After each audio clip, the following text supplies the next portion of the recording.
Wichita couple's cars were stolen, so they went after the suspects themselves. The confrontation grew even more tense when they pulled out their guns.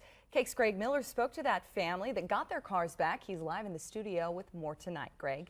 Krista Morgan, this is incredible video they took of the whole thing. You can see this woman pointing her gun in just a moment. She was pointing her gun at a man that was working, she says, on one of her 2 stolen vehicles. Things got even worse. When she thought he was reaching in his pockets to grab a gun, that's when she pulled hers out.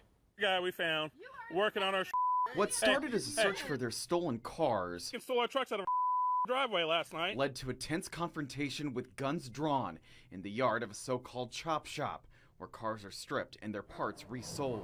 Some dude is working on your stolen vehicle. He reaches for his pocket.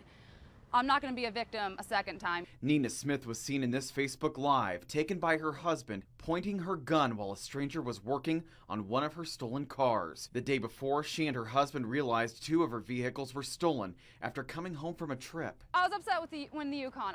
I just put a lot of money into that truck. It has a brand new motor in it. You know, I put a lot of time into that truck. I love that truck. I was upset. But when the Dodge came missing, now that truck has more sentimental value to me. She then remembered a post on Facebook from a month before and tracked down the address, thinking maybe her truck was there. And that led to this moment. kidding me. A day later, plenty of vehicles were still in a fenced-in yard at that address, but no one inside would speak to us. My name's Greg Miller. I'm with KAKE News. We're here after a police report about some stolen vehicles on the property. I don't know why there's nobody here.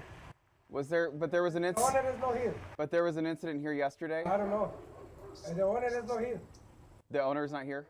Okay. You guys can do nothing. Do you know when they come back? Police tell us a 38-year-old woman was arrested for and booked on 4 counts of criminal deprivation of a vehicle. Each of them a separate stolen car. With more than 1,500 reports this year alone, Smith admits her reaction was not safe. It could have been way worse. It was literally just adrenaline. But hopes more thieves will think twice before ever trying to take a car again. Smith and her husband were both interviewed by police, but they were released and never charged with anything. They do have the paperwork to carry the guns that they had. Police say their investigation into this is not over yet. In studio, Greg Miller, KAKE News on your side. Wow.